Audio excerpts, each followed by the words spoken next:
নিয়ামত লইলে মানুষ বেশি ক্ষতি করে শুনতে দুইজন নিয়ামত মানুষ একটা কদর ব্যবহার না মানুষ বেশি ক্ষতি করে শুনতে দুইজন নিয়ামত একটা রয়েছে সুস্থতা সুস্থতাই আল্লাহ নিয়ামত এই নিয়ামত খাওয়ানোর বাদে আত্মার ইবাদত পালাহাম নেকাম ইন কিভাবে করাছেন আর সুস্থতা হতে পারো নিয়ামত তাহলে একটা করে সবজি হয়ে গিয়ে গাজর হয়ে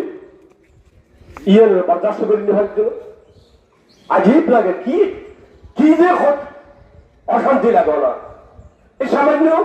এই আত্মক্রিয়া ভাবে গাজর এসে সর্দি হয়ে এই যে খারাপ লাভ দেওয়া তো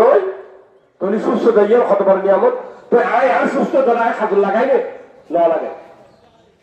তো হাতুল্লাহ ইয়ে বড় নিয়াম আর কেন আল ফরা অবসর